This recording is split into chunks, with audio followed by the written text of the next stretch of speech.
আমাদের আল রাজা মানবিক ফাউন্ডেশনের চেয়ারম্যান জনাব মোহাম্মদ এনাম রেজা ভাই আপনাদের উদ্দেশ্যে কিছু বলবেন।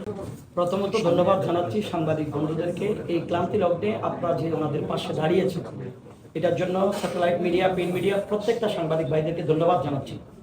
আমি শুধু বাংলাদেশের উপদেষ্টার কাছে আমার একটা প্রস্তাব হচ্ছে, আপনাদের কি কারণে কোন নীল নকশার মাধ্যমে এতগুলি ব্যাংকারদের চাকরি নিয়ে নেওয়া হয়েছে এটা আমরা জানি না।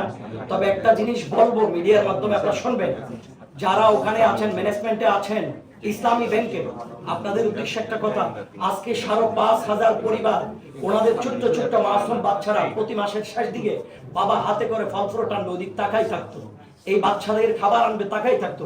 আজকে যদি 5,500 পরিবারের প্রত্যেকটা মানুষের বাচ্চা, ছোট ছোট বাচ্চা যদি চোখের পানি ছেড়ে দিয়ে মাওলার দরবারে যদি আপনাদের জন্য অভিশাপ দেয়, শুধু ইসলামী ব্যাংক নয়, আমার মনে হয় পৃথিবীর কোন শক্তিশালী ব্যক্তি সে থাকতে পারবে না এই বাচ্চাদের অভিশাপের কারণে।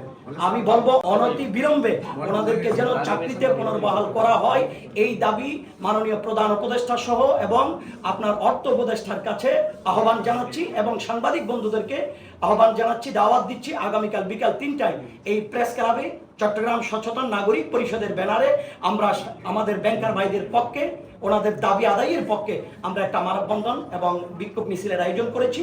বিকাল 3টায় আপনারা প্রেস ক্লাব চত্বরে আসবেন। এই দাওয়াতটুকু আপনাদেরকে রেখে ধন্যবাদ জানিয়ে শেষ করলাম। আসসালামু আলাইকুম।